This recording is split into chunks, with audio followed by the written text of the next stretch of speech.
Hello, so pi unaw te ho. Tuni ni khun zong thu sim khat na ngai kit taw hati. Lunglut ta abula ko na chaina change ina ngai din kiti moi. Tuni khni khwa thu sim ina ngai diu chu a hile. Ke man ka hin sut. Nang cha he pui kiti thu sim ai ji. Thu sim ana ngai pan taw te. Khat ve dinga sim boy zong. School kai the hong hi phat in. A chun le zun. A pu te ko ma pan sa a. Le kha sim sa ding lunggel ngai tu anei hlon tan hi in sung gen the ha sa a hi ji un chapang kha school kai sa ding zong chu lung kham nan adim set jeng hloni lo ma su zo the ho azu hlonin abang le gam la a hol a hlut ki ji hlonin hiti chun lam chom chomin sum la pai a hin hol hlonin a hi le thapa bet zovin amanin zong them khat sum a hin nei hlon tan hi che phat in amanin zong sim boy chu apu te koma le kha sima aga ding dan ho chu thanum te in sei pi hlonin a hi sim boy chu a thanum hi de jing a ji chu a chun de zu angluma samang zal na lai a hi ji chun a tha zo him pun alang khana a neu gul hol nu me hi zong le a in kom nu a kiwap pi thei pen lam nu to mun gam la ta ding chu a gel mo hle asing hi zong le anu le pan a ke pa na ding thu a sei pi hlonin le kha sim le ni kho khat le sap le lenga zong hu pang thei hi dan le zip le car sum le pai in le lo hoi ta ho zong a hin nei the hi dan ho chu a sei pi hlonin a hi sim boy in zong alung gel a hin khelin a chun le zu ngai hle zong le copy sunga le khasim ding chun ahong ki gel thatai school admission ki hon phat zong ahong hlung tan ezi chun ama ho zong ajing ni khole apu te kholama kalsung do odingin akigong pantawe hecheni tha achun le zun ngai lut ve sa anan a ala tui tha ke golai kha hi tha pi hlonin si zo po tui te in ahun pi hloni chapa chang khat sia anei hlon hi ji chun angai lu hle ajeng hlonin sa tui lai zo si zong sim boy chu athu pi hloni anni azawin achun le zun sim boy a dingin mai cham khat sim pi hlonin tauna man masangin til kho na zong anei hloni apa holin masan hiti hin achapa chu atil khowe kanau sim boy leisit mhim te hi khanton a kitet tho a hi ta jiun nu ute ni banga nang zong le kha sim lawan ding kanom pui ezi a chu in sung hi ha sa hle hen lang jing son le zan son ki hol thu jing zong leo hen mi cha te banga nang be en de kha na sim do a ni khat len ute ni lungap na theya nahung ding kanom hle jingi boy khopi sung na hlun ting gal hoi ta le in lo pi ta ho in mu na ti hiti ho zo si khu na mu ting le kha thim sum hau ho a jing a hi ti gel do in ama ho zong khu phat khat la ya ei ho banga gen the ta an hi rin ki ham bol na le pat thona an ei ji over khonunga hetia khu hung hau sa the a hi vi hiji chun nang zong in sung gen the ji in isung lel hin lang tua gen the naw hi za chat pi lovin ki ham bol na le ki tom la nan nei le chun phat khat ting nang zong milin le milal nong hi te ding a hi ji na loi na pai ho ki von na le a thil ho na mu ting lung nyau nan zong hin nei hi be en min anei thile ke man zong kanei the hi ti gel do in lang le kha ha simin sim le chun nang zong ni ko khat le mi lo hlim pa nong hi tho ding a hi ji in sum hi ha sa the zong le na no le ken na le kha sim na dia thei top su a pan kain la jing hlon ding a hi ji in lung nyau lo zen in boy a chai na pe na ka sei nom chu a hi le na pu te tha sei zo si yong ngai phan lang chi khu go bolin ti zong leo tha selovin bol jengin chutile na pu te lung sit na zong changin na ti mi lung sit mi hom tho chan thele e dia zong ham lawanga pangkit zi hi chule le kha sim ding hi zi in adang dang wang chu katipun khanglai te ki khop zan le Sunday school kai ni tiang le thon lovin ana kai te jen ka seinom tampi amna la jin he zong le nanon zong seinom umin tin zan khu zong asot thing ta ji in he chan chun sai ta nge tin apa chu ato tai chun anu hung ding do kid in ka naw sim boy na pan ase ho chu phaten na lunga kitchen nano keiwang ni kamol ka hi ji in mi nu te banga holim thiem zong ka hi pui he zong le ka ngai lut na le ka kho sa an hi seilovin zong he thona na ti boy sil la chen sum na pai thil za chom chom ho ji in wang hung ki phin ji hi ben aji chu I in sung hi ha sama ma jeng a hi tau na to thu a pan ila lo lew e hodin ki sun na ding I macha ampui mihem ngai to din wang ha asanan ti he zong le pathin din a hi mo thil I ma ampui zo chana na palaken tau na to thu a pan ka hin la hlon jing ding a hi ji in lung neu hi in pathinin pha sa le tun ha sa the zong lew han I khan kho hin he jin tin phat khat tiang nang zala in sung kile na zong hung hlung the hi he bo chu na pala ke dia kinep na sun sun ai tai nang na phat le ke ni dia ki thang at na le hin kho sot na hin tin kinep na banga hin kho na hin man lo le wang ke ni dia le si na kinep na le hin lo zong lo bang he ding ai tai tin thudang tam pi rong asein a chapa ngai wal ji chun amit hi alung do levi lim chai hlon phat in amanin zong mi thlong pomin wang thum pi na le lungdei banga siam boyin hin khu hin man jing theina din pa henga tauna man pi hlonin iza kai chu pathin khoda angam jing hloni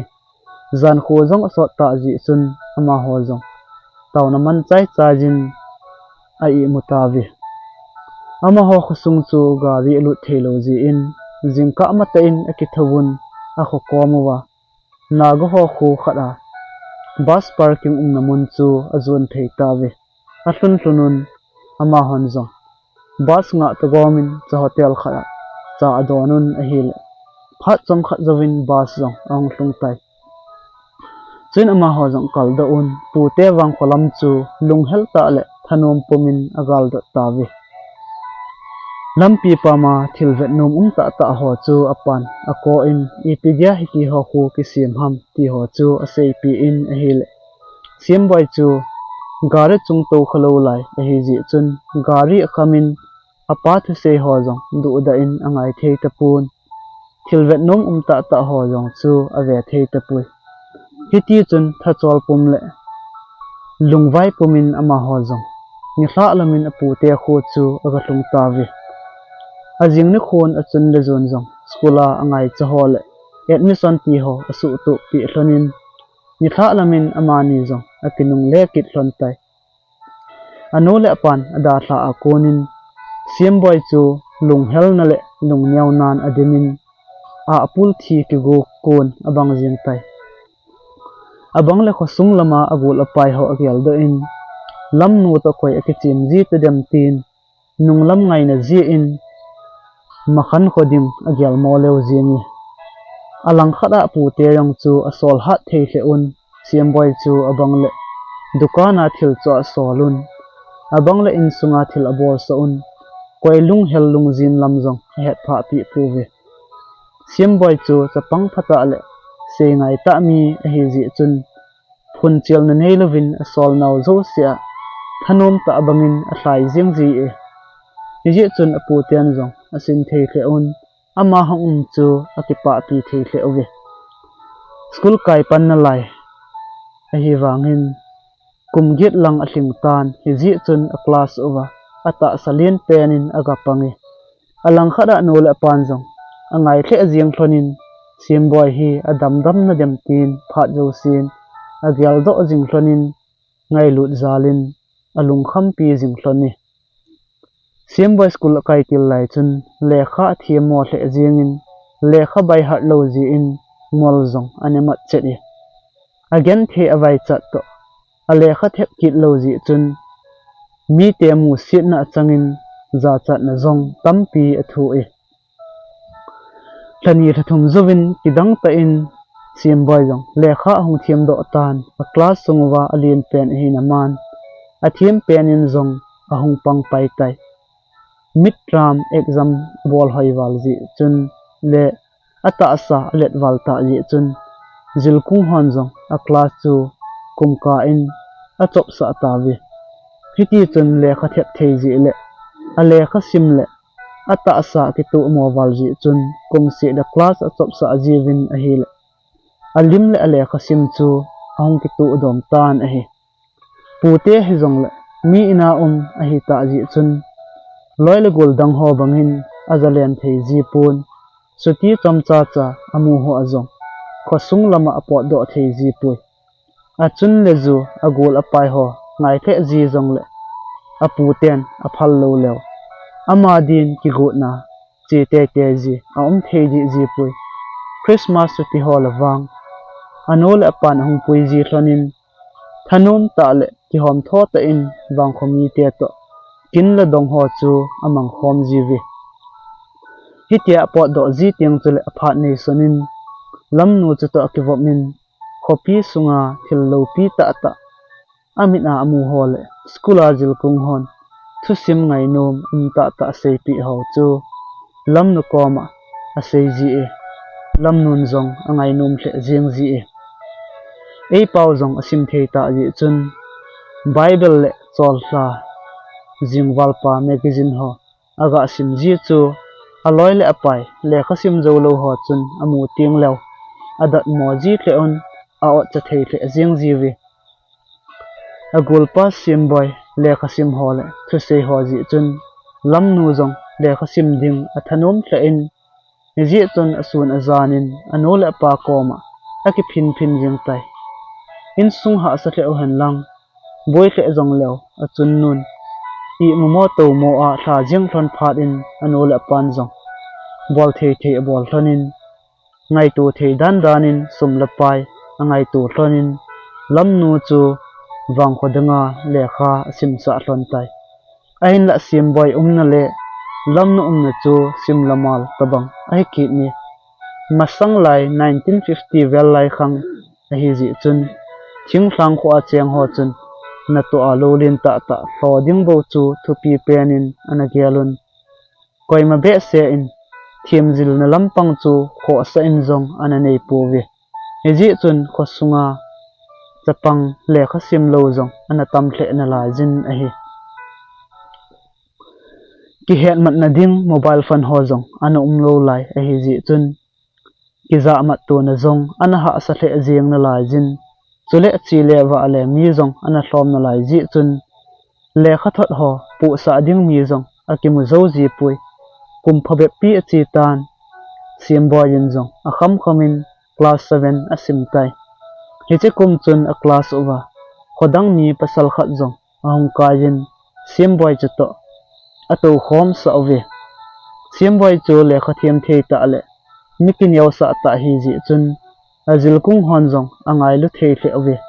ni khat aman zong ato pi pa chu all in a keholim pin a hi le agol pa min chu let boy a hi dan a hedo e a khosung chi hlon dan tho a kidong tu hlonin ti chun ki hom tho ta in a keholim hloni a hlon na zong mun kinai cha ani kha khel ji chun amani zong gol cha ki ngai lu ta bangin ang ti wop do hlon tai mi ina chi hi hlon ji chun loi dang ho bangin ki wop khom thei ji hlon pun he zong le skula ki mu to ji hlon phat lewang ki ngai lu ta le ki hom tho ta in hin khu amang khom ki ji hloni kum kim ka la hin anun apu te chu le kha in thot in sim boy pan nat atho lel puma achapa a hol dan thu chu in he sawi chule school kai lai ta u hen lang boina za chum zong le sim boy chu a hin sol pi te yewin a hin se ye ji chun apu ten zong a kham thei te provin school kai kho lai ta zong le damon chung chang thu a hi ji chun siam boy chu apa dam lai mel mu man te din a sol phei tawi a golpa let boy jong het sa man lovin siam boy chu awang kho zun din a chi tai ni thla lamin ama jong in aga hlung tan a hil apa chun anat na thu lel hle jingin ati sa satwal ji chun anun tui da ba pon adi ko din apa lu chu ana su dap pi e aman jong a bek a koi thlapain ano chu a ki thu pi pai jingi ati sa ahong dap je phatin apa jong num ta in a i mu ki tai hi ti chun gan thei ta le lunglem vai pamin apa chu a boi pi jing hlon tan a hi zan tim khosung mi pe chun ngai lu zalin ahong to pi jiwin sun tiang to la tham kho wal ji in amani no chatai lo midang a ki ji pui hospital a pui ding anom hle jim thlonin in la khosung gari atlun lo ji le in sung vai chat wal ji chun lungdei bang ai thei ki pui in sung mi ke ngai na thei dom dom ho koma atawa khut ado vel wangin kinep labangin koiman anaki thopi thei ki provin ha sat na thungen ana sei pi ki dep ovi hiji chun amani no chadin zong lampi dang pun khosunga mi ve ji pan lo chop asim ji ho achun ajen mai hlon tai hitia gen thei ta le lung he su puma nili ninga hin boi pi zo hlonin apa chu damding manolovin achidingin ahung umtai ho pi thei zong a hi ta lo ji chun amani nu chan zong it wal ji in a koi jing hlonin a hi le apa jong chu pauno ma paudo thelo bangin amu aphun chil chalin amit a kon mit hlitui thing ahung lung do e hitia aum na pha chom khat jovin a hai na hu atan pai pajin aji acha te da hlan a lei sit hin khu zong a dei tai ahung kle kit lo dia khul sin changmong ai tai ti a he do hlon phat in amanin zong kap chim thelo bangin sen naw bang chan achuti ka jing hlon tai a u te ni zong khodanga jinei do ei hlon ta ji chun a ko dingin gol thang mi ni solun amani hung hlun zo tin vui do na nei ding tin mo polam kai hon kin gun asim tawe gel pha lo lai ta apan ain da tha jing pha chun lung nyau na le thom hau nan adinin malama iti khan khu heja hi ding hitam ti zong a thei ta pui apa angai wal ji chun amai pom do levin akap in apa chu khat vei be ho pi ding anom hle jingi in la mi thila mi hing chu ki ho thei a hi ta lo ji in alung dei bang ai thei ta pui alang khada no jong chutima a chu kap hai thei lo a hi ji chun aki thlem bi tu ding a thei hlon ta pui amani no cha ka o chang ho ji chun no naw chapang ho le te se upa ho jong atli su loi atamovi ni thla lamin au te ni jong ong hlung hlon tan ki pa ni khu a hi lo ji chun a in kovin a paulum da lungdam sa chunga chun ha kan a kap ta vi ngai hle hen lang i hle jong lew mi thilung dam sa chu ppg di lo ji chun phat na tep bangun khojin konin voilim na kin chu a bol ta vi wo cha khat awa o chu angai lu mi pi ong ki khom ho to ne khom dia a thau rong chu ama ho in kun wang ane thei ta pu vi aji chu a pau angai wal ji un a chuti ka ka jengun a hil mit ti puma an tuita a ne aji chu a thei gam ta pu vi khusung mi angai lo ho chun khep thei dan danin a hleamun a hlamon vi ajing ni khon ama hon jong a pau hlan chu tho kai khomun asunga chun pa chahoi ta ta ho jong a phu pi uvi apa bei phanin siamboi chu lungneu na le ki sun lal nan adimin anun ale khasim gaban jom kit dia sol sol wangin asol do zo tapui apa beinunga ano chang se ada hla ading anop lo ji chun ale khasim jong a hai santan a hi anun boy nang be en le khan hin sim do ading ham kitia hitia nom jing wang he o tia se ji tim siam boyin heno nei de sa na le nei kinep pi na banga hin khu man ding chu kana gyal nai a hin la gyal pha lova hitia kapan e hin da tha a konin kalung gyal zo si zong a ki khial su gam hil tai na changa na ding ka gyal thei mong mong pui le kha sim do ta hi zong lang pathinin ka kiwa na ding lampi khat be e hin ngai tu pi nan ti media kanunang gilkil dang cha a kathi sa sam ding ham tin adon bu ji e chutiang anon zong boy ke ding in lung kham hi in ke din phat a hlom tai kain khu hi sau zo chi ai tai hin khu sau pi na nei na la ji na dam le zila cha zong hin ne jin tin chuni khwa ke banga na gen thelo ding kanomi kya thu izat aseya ale kha sim ban zom dia asol sol wangin siam boy chu anom mong mong tapui heji chun anon zong asol te te ji zong a thei tapun amo thip san mai tai alang khat alam nu zong siam boy khosunga phat in ama zong khosunga zo a nom tan heji chun class 3 chan de asim zovin ale khasim chu a hai san ki tai loile pai dang dang to lom la gulin lo vai akun khom ji thlonin zan tim aloi mi phawet to lam no te ina chun kholai agalem ki ji e neu sena kona hongki wap to pe ai hlon ji chun amani ki ka a seido thelo ki ngai na le kilung sit na khat a umin heji chun khat be ya zong khat a theji hlon pui khosunga chapang ho thim jil namun aum lo ji chun khosung mi ten in khat asawin sun ting chapang ho chu abc le 1 2 3 ho simdan siamboy chu ahil sa ajivi kumthun ting in sona chang tin thum chi pi ding ati ji ule khosung chapang ho khan khoding gyal kho na zalin siamboy jong thopalo helin khosung mi ten angai chat naw bangin chumana chun na tong tai phatleni kho chal dong zoijin siamboy le lamnu zong akhang len jep jep thlonin mit vet a din api thing mel puthle jeng thlon tai ta sa le thlaga wa akhan to thlon dung zoijin akika thlona lungsit na gui khaw anazam sa long chu akhang len che che in akingai the jeng thloni hinla mi kammol a hi thlon ji le ki son lel na ji in aki seido tu ngam ji thlon pui ni khat sim boy jong aki gyal gyalin a hil lam nu koma alung sit na thu a seido theilo ji a alung gyal chu nom theilo banga a het ta ji chun zan ting kimu pi a seijing ding tin aki gyal thatai heji chun ni thla in an aki mane ado in aki su thiang zovin lamnu kimu pi din achi phei tai lamnu komin khat ve ga pot do wa heti ati pi in a hil lamnun zong thuphalo hilin anung chu a hin zuji khosunga lam khong phunglin ta omno ya chun ato hlonin siamboin zong ki phalam pumpumin lamnu koma lamnu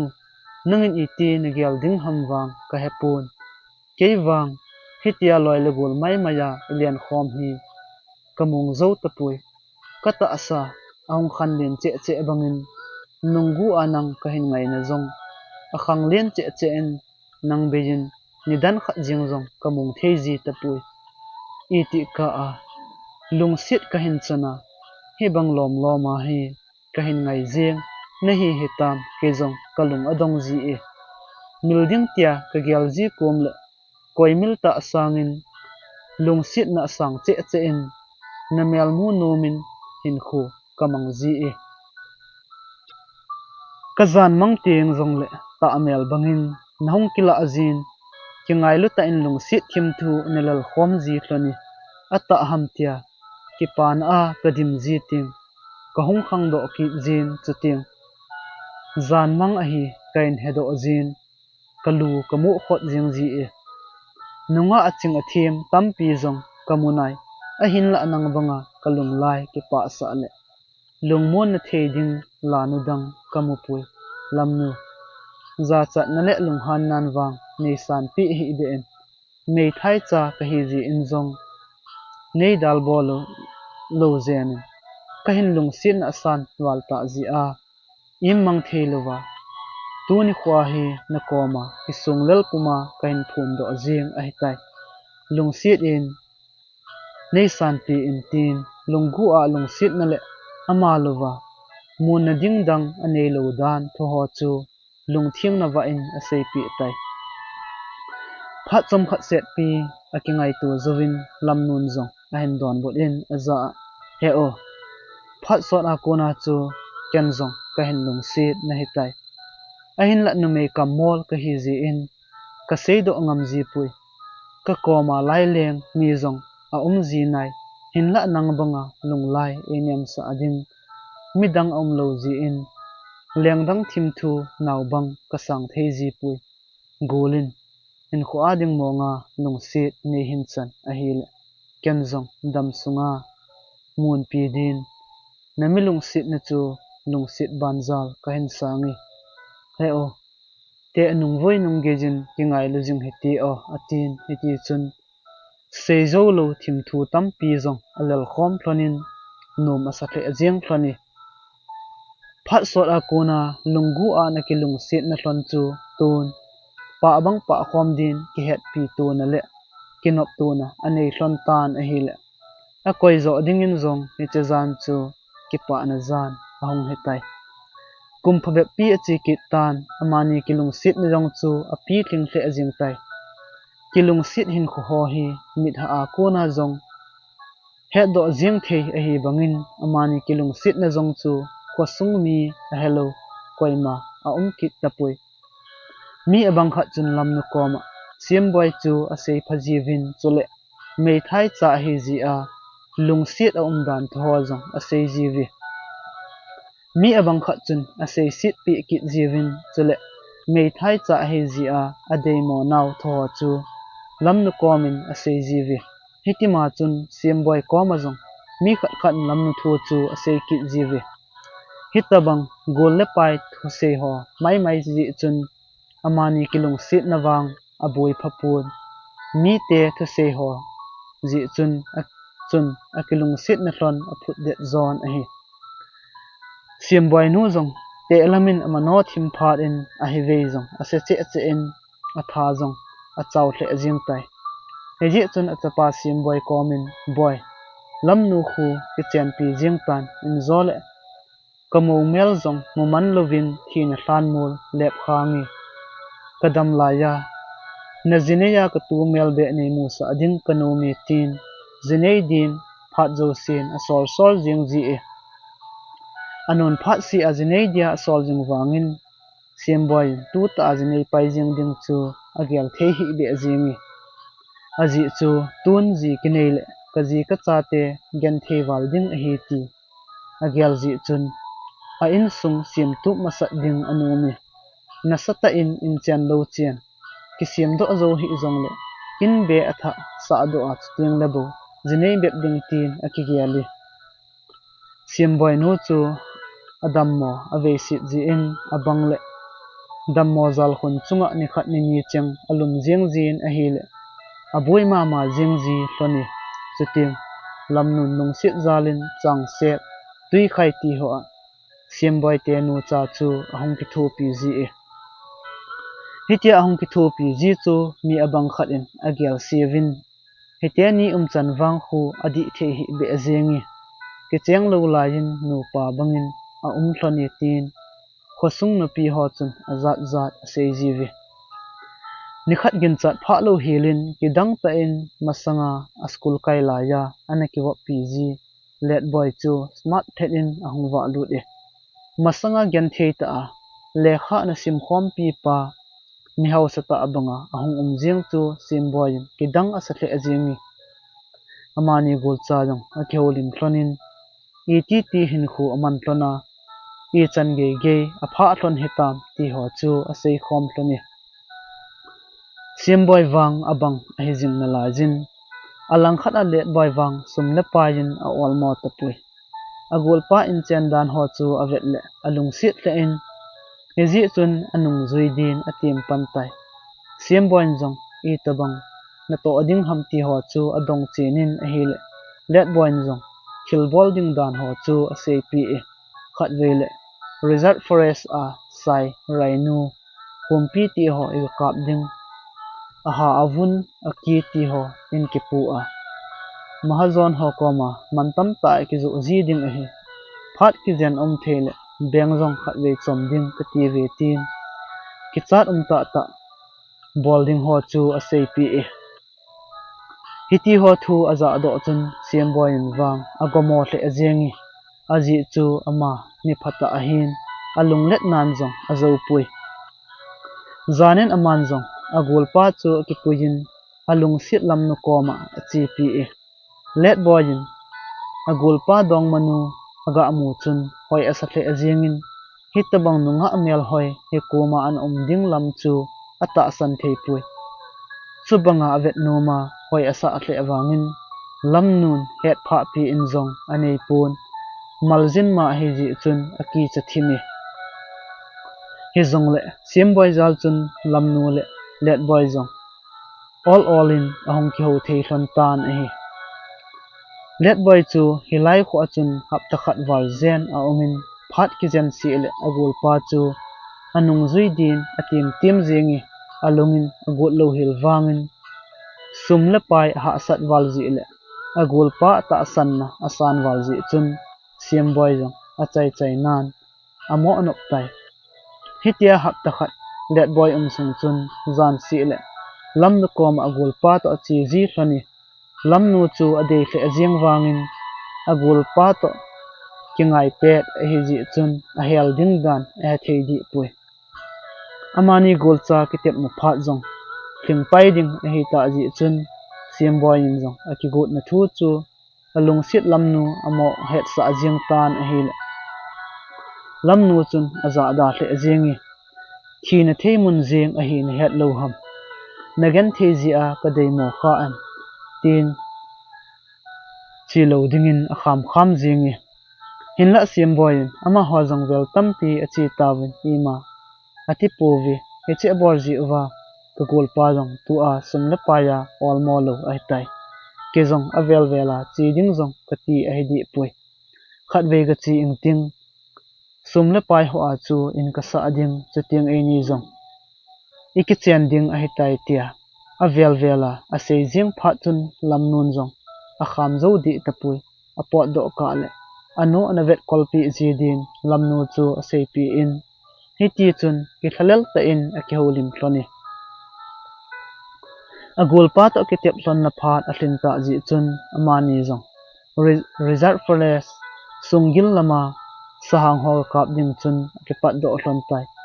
hiti amani pot do na zong chu haptani lang a thling tai anu le lamnun angai hle jing hlonin eti ta le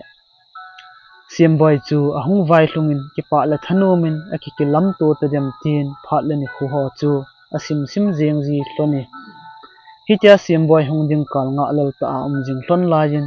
ni khat let boy chu achang sen ahung wa lut in akinu pumin agol pa thi dan thu chu iti hin a hin se ji keini zong ka chi jeng hlonin a hile ni thum zovin amun chu ka ga hlung de hloni chuin keinin zong gi bu ima ka ki su tu thlonin azana kon chun sakap ding ka hin hol pan thlon tai hitia ni thum hamsa ka hol zo thlon nungin hum pi khat kamo thlonin ka kap jeng thlon le athi zo pun hi chi hum pi chun tha ding mat ding tin e hin del thloni ke jong ka ki chat wal ji in ka koma lekung khat achun ka chom lut in sung pi ku khada ka ki sel tai humpi husa athip na phat sot phat in ke jong ka hong do in ka gol pa chu ka hol le len a hi le ka mo zo him ta pui mun khat achun thisan ana umin a hin humpi chu ka kap kha hlon a hi ji in humpi thisan ham ka gol pa thisan ham jong ka he thei di pui hitia sakap theilawa ka gol pa ni thumlam ka hol zovin ne ading zong a hlom tan hezi a chu ke jong kamo hung do jeng a tai tin mit thlung pumin a sei hi che thu lam nu le anun za do hlon phat in ha kan akap hlon tai ama ho thum chan le kana ocheng ho ji chun kosung mi tian zong ipithu ipila su ham ti chu all in ahin he thim ta vi simboi lungdam sa hola chi ding zong gam sa hang ho tai lawa zong forest guard hon e mu do kha le thina thei jing a hi ji chun poima a hola chi nom a ta pu vi he ji chun simboi chu a hing ham a thi ham ti zong poiman a he thei ta pun don lo dai lovin a tai ni phavek zuwa zong simboi ahong kinung le lo hil phat in mi zo sin a thi hitan ti tin aging sagam tawin alung hem pi thei hle we adi a achun nun adolal mama jingin asil le chen ho chu achom khomin a kojin achutika ka jing tai alang khat a lam nun zong ado thiam thei him pun he o ka se ena ngai le chun he tabang thil hi su pon tena na lungdam sa be amulang he bang ta in zong dolaling ting kap lai bang mo phungi nei da hla hi ta le ke hi I ti han nei ti ham tin khlep bi mo zenin sun le zan chom lovin sen naw bangin achutika ka jing tai hitia ka ji phat chule let boyjin aga thamun jin lamnu kap ta hin na chol wal jing tai kenzong ka gol pa chu ka ngai lo ne hi sa ham hi zong le eka ka ji wa apachum ding zong a hitapui tin azat zat aga sejin ngai lut na nei pumin a thamun ji e agol pa ta lo ji chun let boy jin zong agol pa no chu anu bangin a boi pin a kholamu zong pathei lovin chu kom mun chun a cham den tai asum a pai ho zong it lovin simboi nu ading le lam nu adin thilman tam ta ho zong aga choji e in la kha tenin simboi in kho bo chu a it fanin let boy thil pi ho chu ki pa ta in zong asang thei ji thon pui la khat lam achi kitan simboi thu he pha koima a chum pui chu phat in ama hon zong simboi song hlan be phu ding ati vin angai cha ding ho zo si agol pa let boy apodo in simboi he jing na din hlan song khat a phut ta vi akim vel ho chun lam nun lungsit ngai lut vet sa nan pa chai ta ho a phu pi e pum milin miljiang thei hi zong le phat achal dung zujin masang ngai nan lam nun zong apul do hin khu a hin bang thei jep tan lun thli hin khu chu all in a hin da thatai ni khat let boin zong a sei pi in lam nu a selamin wang nei gel pi hi be en thu khat na koma ka hin sei ding hi ka gol pan adam la ya akam cheng ta eina sei pi hi ji a sei do lawa ding kanop lo ji a ka hin sei gut jing a hi ven gamlang zona ka chi hlona chun mun khat hin ka ke chol pa hloni jingkha in ka gol pan ka kom hi ti hin ana seji tu zan kamang dan pi chu a hoi hi bi ajingi ichi na ding mun ki chat na thei jing a hi to tu a kinung le jing ding zong la agam la zo hin ki zot do ta a golpa ijam te dam le bit a in ka kinung le thei lo le kalung sit lam nu khu nangman ana ki vet in lang ka nu zong na nu bangin ana ki sim jing in midang to lam nu a ki chen kha ding wang kanum hi be ajingi tin aseji heji chun lam nu einin zong ka golpa thu sei chu ngai tu kho hi ti tin a hile lam nu chun don but ding dan zong a thei pun heji chun thip be en a jingi chu phat in let boy zong aza sei kit in lam nu tu le tua na ki gel thla theilo a hi zong le all ta in ki gel mai tan nanop lo zong le keiman zong te kati thei di pui mo a ka gol pan ei vai thla na su buthit ding kanop ji a kain sei jing a hi bo ve tin ada thatai hi cheni a ke pat chun lam nu zong a ki gel jing tan a hi le sim boy dam la ya a ki tep hlon na ho atha in a gel do in alun thli pumin ki gel thla ding dan a hemo hle ajingi achula agol pa let boy thu sei yong chu zo hidin aging cha thei kit pun ata ana hi kha mong le alung sit pen pa vai thla na banga lo ding zong chu anum thei kit pui hiti chun a phat nei sunin aki gyal jingin a hil let boyin siam boy nu anu banga asina ama zong khoto na nei ta bol jing ji chun athu sei jong chu ata hinan ti atin hiji chun let boy chu nop leda thu lovin amo ke chen pi jing tai siam boy te in chu a phit flawin building in hoi ta khat in asa khialun hi komun chun siam boy nu to chuto a cheng khom ta vi lam nu to hong ke chena konin let boy dan zong ong ke khial jep in zule sa ho azong ong ke ngol sa pantan hi hetia khamji phat chule siam boy nu chu abang le a ho sin na pol che e ti povin a ho se ji e ake chian hlon na lagi zovin amanin zong laigil ga ma sa pen khat ai nei hlonin pasal a hi ji chun lamnun nagul pa het jing na din ma zong siam boy tin kozi hiti o atin a hi le let boy jong anumin hiti chun amin vo hlon tai thling lova ping a hi ji chun thling lova ping ho khu i ti ji vem ti ho pute pa te ho adong le hlonin akisa alung gimpi hle azing hloni ni thla kha chu zu kham hle azingin leitola tovin hlawa chu aven abang le hanu jin ahung nu jin abang le akap bangin ahung ki ji e a chan chu aloinun kidang asan alung kham pi hle azingi hizi chun aman jong ina ti ham ipedia abang le nanuja abang le tisu banga nom ki ji ham tin agadong tai let boy chu thip ben a umin aloinun athudo chu asei pi ding dan a he thei pu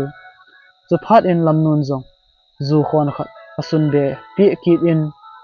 ikichen kal zong kum khat athling mai tai kaji ni hi ji in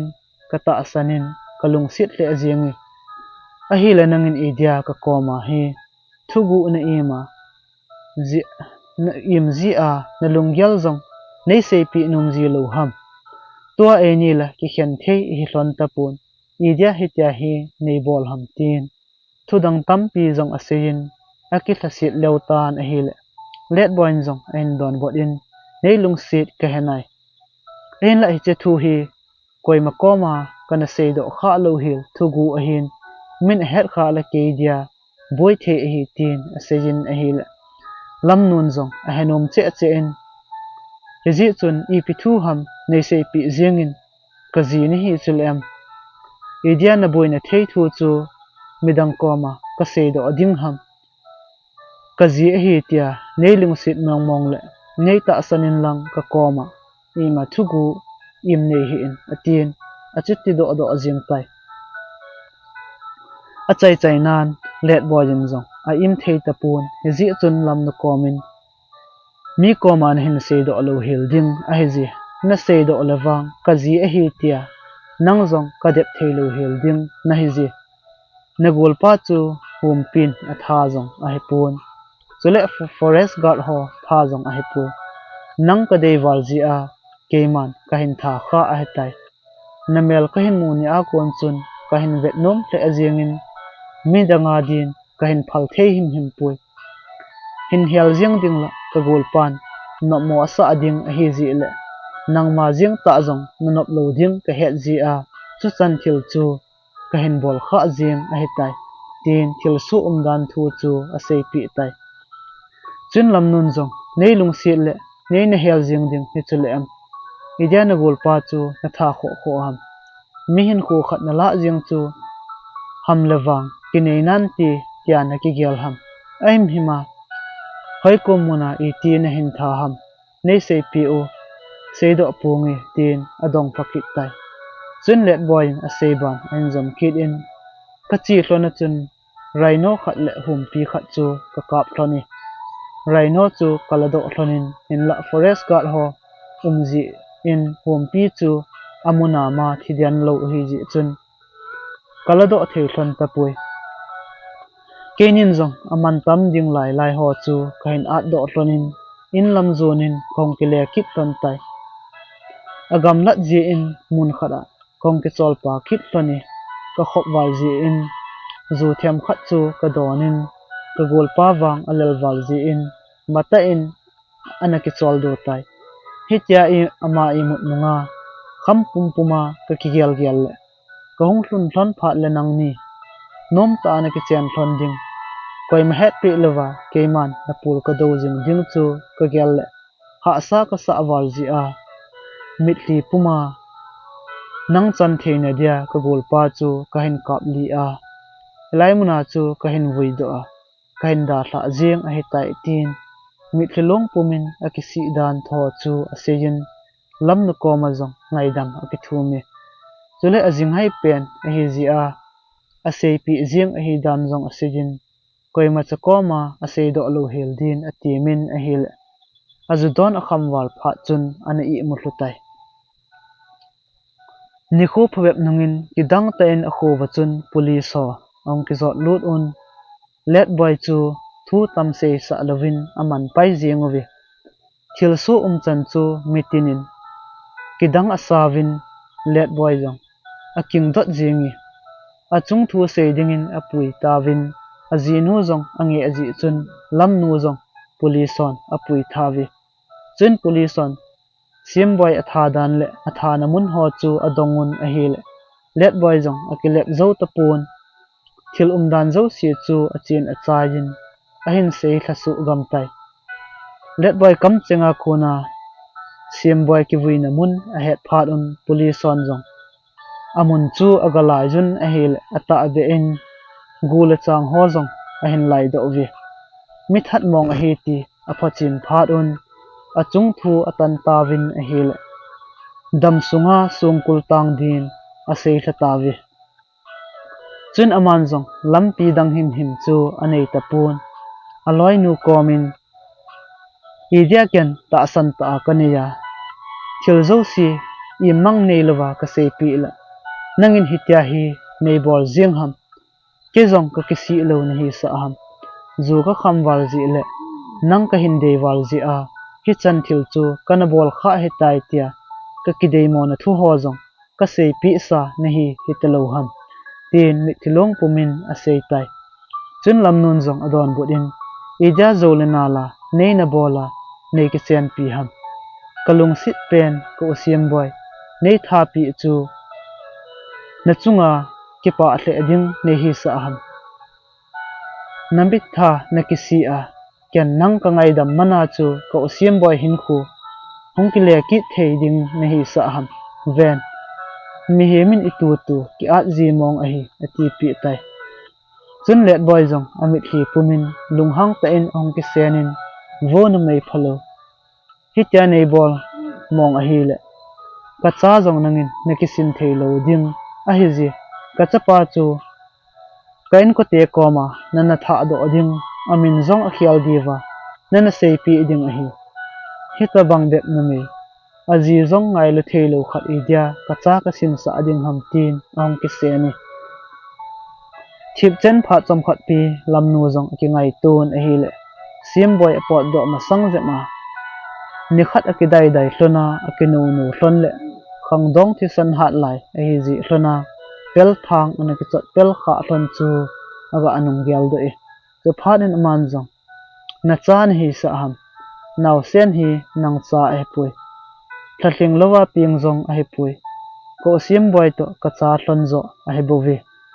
ho jong nei ho ta hi in atin aw sim boy angai wal ji chun a thli su lew jingi a thli su pum pumin police hole thutan vai hom ho komin ni chemi that pa chu kaida unlang a chan dia lom gotna pejing tawin atin hil police on jong let boy chu hin khuwa hawai me hop din sungkul sunga chun a khum tu tawi lam nu chu mi mel hoita a hi ji in a dei cha a hel mi jong atam hle jingin a hin la aman wang avela jetha nei ki ding chu a gyal thei tapui hezi chun achapa chu akiwa in ate pi chu khotuna nei pumin a chen khom pi tai naw sen min jong a khial kit in apu min zo alo sa in min lin tin amin sa aphatai min lin jong hoi hle in ta salama jong akhang to to win le khasim thei zong ahong hetai sim boy nun chapang chu atupata ta hi ti a het to phat in amun pi hle in sim boy la pamelin amun ama zalin apul do hin khoman zong abang thei tai nikhat lam nun zong atapa chu akipujin sim boy hlan chu aga vet pi e ahlun thon phat in aman zong sim boy hlan chu akozin amit li ke thi apumin he o chung thong wana konin in ve temo tunin na chapa to na hlan song vedin ka hung wa hlani na that pa chunga zong phuba ka hin lan hin khwa song kul tang din kana sol tai tun wang nang zong thlau hla mung mai tan o he o atin amit li ke thi pum pumin achapa han ki pujin in lam a hin zun kit hlon tai hiti chun achapa le te pi to lungki tu ta le ki ngai lu ta in acheng khomun in sungnum ta asim khom ta vi thu sim ngai nom ta zong hiti chun ahong ki chai tan thu sim hin ngai ho zo sin ngai lu zal le kitasot tu na zala bol thei thei ni hin bol pi divin zong chai na penin ki timu vi thu sim hin ngai ho zo si chungin ki pa thu kain pu mi aban le mutu ki tau hete